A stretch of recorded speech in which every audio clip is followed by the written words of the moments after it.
Hey guys, Matt, IronTrap Garage. It is the beginning of October, and you know what that means? Hershey time. We've been hyping up Hershey for quite a while now. I probably talk about it all year long in videos, but it is upon us.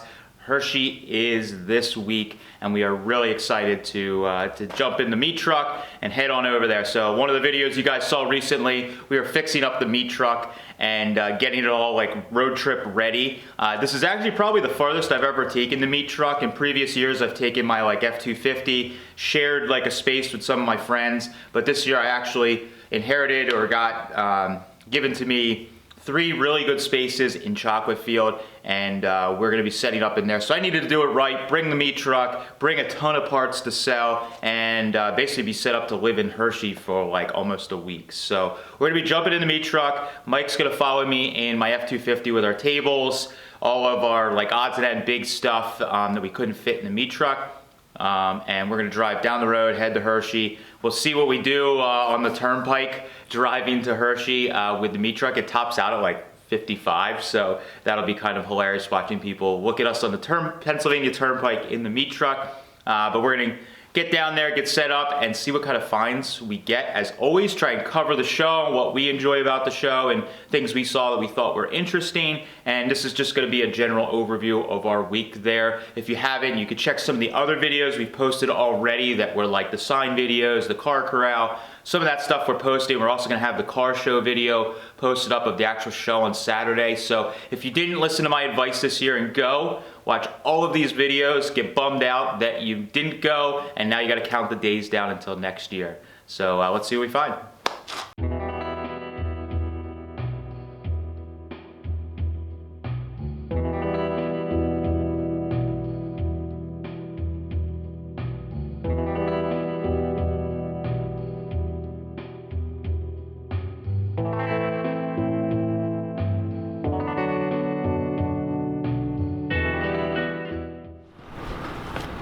Yeah, that's better. Sweet. Got our infrastructure set up. So how was our trip to Hershey? It was good until we ran out of gas literally pulling into the spot. I calculated it just right. You calculated it as we were pulling in? Yeah, as we were driving around trying to find our space, I'm like, thing holds like 9 gallons of gas. It's like 80 miles. It gets probably like 8 to 10 miles per gallon. You should have put a muffler on. It would have got better gas mileage. Yeah, muffler would have done it. Oh well, we're here. Now we can set up. Everything's good. We just got to bring fuel to get me home. Good thing I'm driving home every day. Yeah, exactly. Siphoning it out of the F-250. Cruising.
today.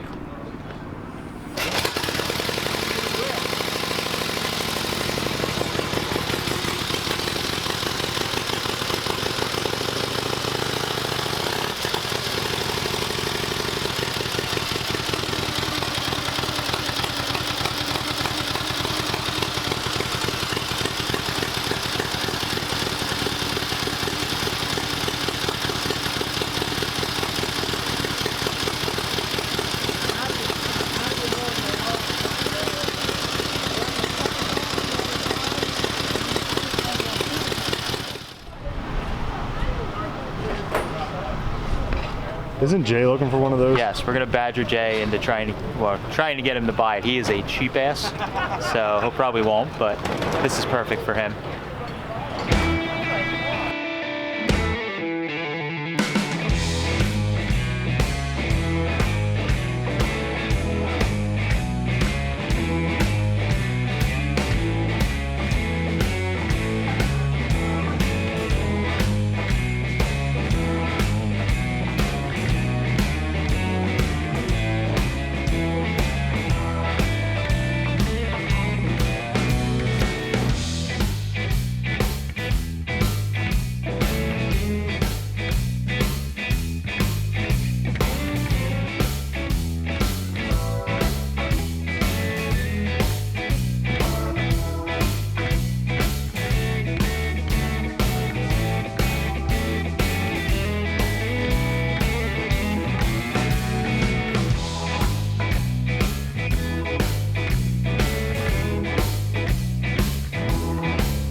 Take a bit.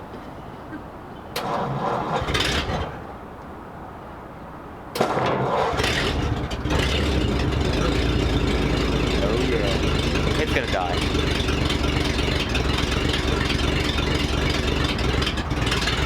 Come on. Just the race cam. No, it was just had enough fuel vapor. Okay, now we can make it home.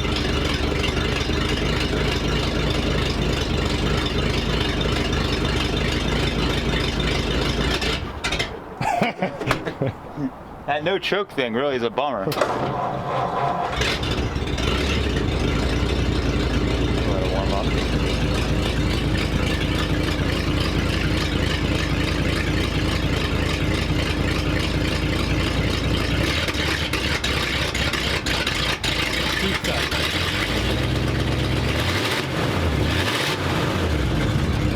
Race ready. Now you put our seat back in. We should try and find a cushion today.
Walking around on my socks.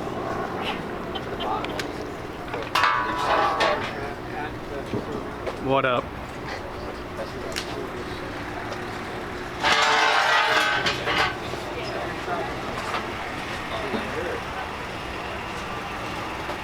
Yeah.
All right, so Hershey 2019 is all done, over with. We are back home with the meat truck, and aside from me running out of gas pulling into our space at Hershey, no issues to speak of in the meat truck. Cruised right along at about 55 miles an hour the whole drive home. It was about a 2-hour drive, and everything went really well. I was really happy with how the meat truck did, and we bought a bunch of stuff, sold a bunch of stuff, and met a ton of really cool people.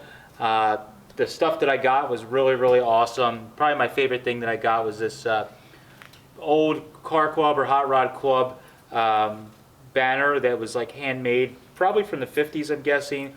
Super cool. I'm going to hang it up in the shop. I like it, especially because it is from our area. Got a couple of really cool dashes. Got a 32 3-window dash that somebody welded a piece of metal over the top of, and it looked like a 3-window dash till you flipped it over. I'm sorry, a 5-window or normal closed car dash. Till you flipped it over and saw that there's a really nice, aside from the center being cut, really nice three-window dash underneath. So what I'm going to do in a future video is try and cut that dash open and try and peel off the mess that's on there and see what's underneath. I think I paid a little over $100 for it, so for the gamble, I think it's worth it. If it ends up being a good dash underneath of that mess, I think I'll do pretty good on it. Got a 3536 Ford dash that was kind of extracted from a car in a poor way. I have a nice waterfall already for it. I need to find a glove box, and I have a nice 3536 dash with just a little bit of work. And got a really cool set of NAMSCO or National, which is really well known for the flipper hubcaps. A later set of those that's old chrome, but the chrome's not so good in the 50s stuff. But it's a full set of wheel covers. That was on my list for the 39 Ford Forgotten Hot Rod project. So those are perfect for that. They're NOS, but they have a little bit of wear to the chrome just from sitting in boxes for a long time. Got a couple sets of trans adapters, Oldsmobile, and I think it's LaSalle to Buick nailhead adapters. Got a single Edmunds custom head to make a pair of heads. So I have both of them laying here, but I got one head that matched up with another single that I have, so I now have a pair of those. Got a really nice set of Edmunds 59AB style heads that are old polish job to those. Some Offenhauser Oldsmobile valve covers with some Stellings, which are pretty neat. Stellings breathers, a set of 40 Ford center accessory ribbed caps that are a little beat up, but I usually do the hammer and dolly job on those. I'll make a nice set of them eventually. Got a 3.2 set up, and like looks like it's never been used. Edelbrock 3.2 set up that will be eventually going on the 39 Ford project. And got a Edmunds intake that I wasn't sure what it was, but I kind of traded for it, and it turns out that it's actually for Studebaker. So now I'm looking for more Studebaker speed equipment to maybe someday put an engine and car together with. Got a really rare set of Chicago auto lamp headlights. They're actually on the Eddie Dye Roadster, runs a set of those, and there's a couple other really famous old hot rods from back in the day that ran those headlights. They were kind of like accessory or aftermarket headlights that ended up being very rare. They're kind of basic headlights, but they have these really cool Art Deco top rib to them that makes them unique, and they're very rare. I scored those for pretty darn cheap from a vendor that was selling other like old rare chrome and accessory parts, an older guy, but he didn't really know the hot rod thing maybe as good, and he had those underpriced for what they were. So I was really psyched about those. That's probably the most rare thing I got out of all the stuff I got this week. What else? Got just a standard set of guide headlights that I got in trade. Got a really neat, that's also pretty rare, a Ford. It's like a European spec Ford right angle drive for a 3-bolt cover for the front of an early flathead, like 32 to like 41, I think it is, style, or 40 style 3-bolt cover. That's a right angle drive that allows you to put a Vertex Magneto but retain the 3-bolt cover. Has the Ford script on it, which is really neat. I'm going to put that aside for a future project. So I was really psyched to find that. And I think the last thing to mention I got on Friday was a 3738 Fiat Topolino grill. It's an original steel grill, and you guys that know this old racing stuff, those Fiats were used for altered drag cars quite often. Most of them are kind of like the early, like the Willys, are all cut up or are fiberglass, so it's neat to find an original steel grill. So that grill I'll probably be passing on and sell on to maybe make a couple bucks back. The rest of this stuff is pretty much not for sale, and it's going to be just put in my stash or pieced together to make complete parts or whatever for a rainy day. So That's all I got for my bounty at the Hershey. The weather was amazing this year. I can't believe that we lucked out and got no rain, pretty much zero rain the whole entire week, which was awesome. We had tons of people that came up to the booth this year and said hello and you know, kind of gave us some insight on what they thought of the channel, which was really great. So thank you to everybody who stopped by, stopped me as we were walking around Hershey, and said that they watched the videos. I am so very thankful to everybody that watches the channel and gave me feedback at Hershey. That was awesome and very, very humbling. So thank you guys, and hopefully you guys enjoyed our overview of the Hershey 2019 fall swap meet. We do have a show video as well that will be out, so you guys can check out the actual car show portion of it. So that's all I have for this one. Hopefully if you guys saw this video and did go this year, you will definitely make it next year, and you can see all that is Hershey. It is definitely vacation wonderland for us antique car guys. So thanks guys. We do videos Tuesdays, Fridays, and Sundays. If you haven't, definitely subscribe. Catch you later.